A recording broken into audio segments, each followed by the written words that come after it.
Hi, Rundle. Here is your read aloud for Strega Nona. This is from our old category of books, or Munch and More, celebrating 40 years. This is a 40-year-old book. See how you like it.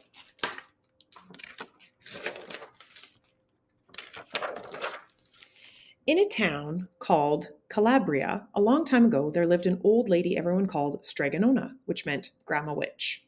Although all the people in town talked about her in whispers, they all went to see her if they had troubles. Even the priest and the sisters of the convent went, because Strega Nona did have a magic touch. She could cure a headache with oil and water and a hairpin. She made special potions for the girls who wanted husbands, and she was very good at getting rid of warts. But Strega Nona was getting old, and she needed someone to help her keep her little house and garden, so she put up a sign in the town square. And Big Anthony, who didn't pay attention, went to see her. "Anthony," said Strega Nona, "you must sweep the house and wash the dishes. You must weed the garden and pick the vegetables. You must feed the goat and milk her, and you must fetch the water. For this I will give you 3 coins and a place to sleep and food to eat." "Oh, grazie," said Big Anthony. "The one thing you must never do," said Strega Nona, "is touch the pasta pot. It is very valuable, and I don't let anyone touch it." "Oh, see, yes," said Big Anthony.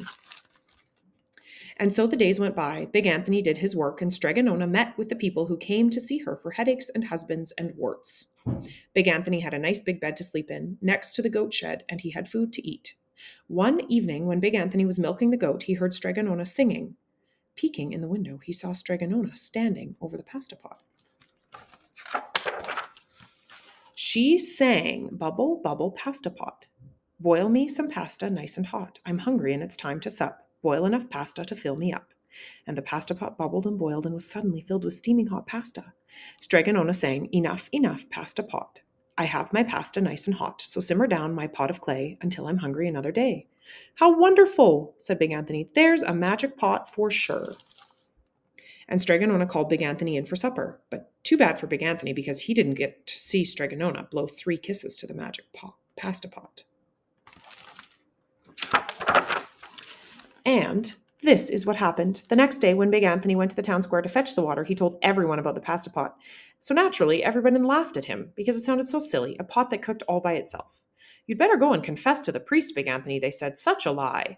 And Big Anthony was angry, and that wasn't a very good thing to be. "I'll show them," he said to himself. "Someday I will get the pasta pot and make it cook, and then they'll be sorry."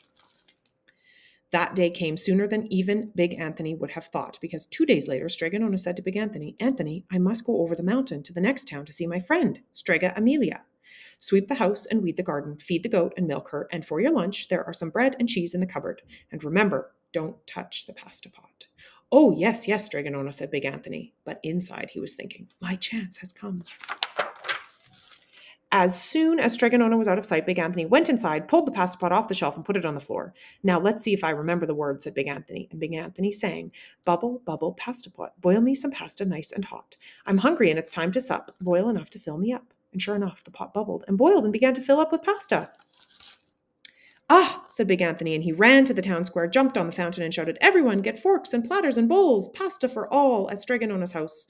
Big Anthony has made the magic pasta pot work." Of course, everyone laughed, but ran home to get forks and plates and platters and bowls.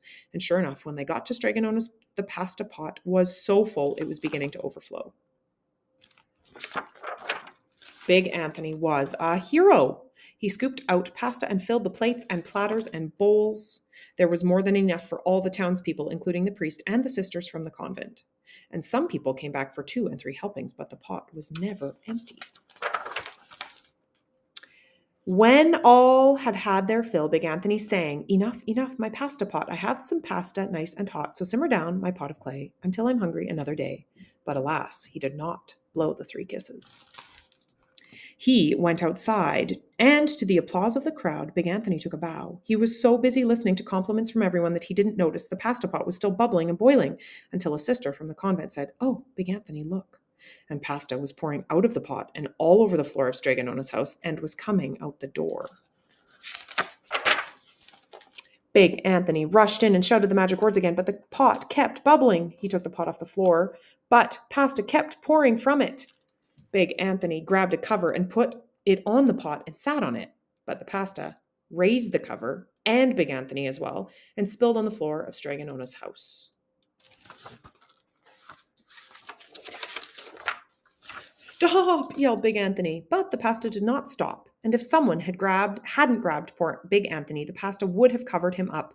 The pasta had all but filled the little house. Out of the windows and through the doors came the pasta, and the pot kept right on bubbling.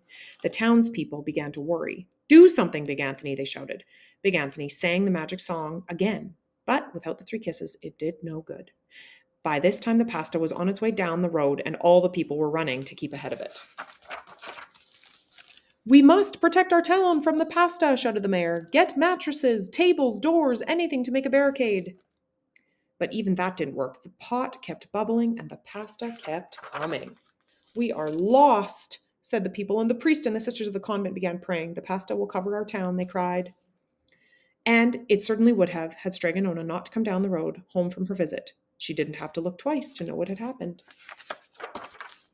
She sang the magic song and blew the 3 kisses, and with a sputter the pot stopped boiling and the pasta came to a halt. "Oh, grazie, thank you, Strega Nona," the people cried. But then they turned on poor Big Anthony. "String him up," the men of town shouted. "Now wait," said Strega Nona. "The punishment must fit the crime," and she took a fork from a lady standing nearby and held it out to Big Anthony. "All right, Anthony, you wanted pasta from the pasta pot," Strega Nona said, "and I want to sleep in my little bed tonight. So start eating." And he did. Poor Big Anthony.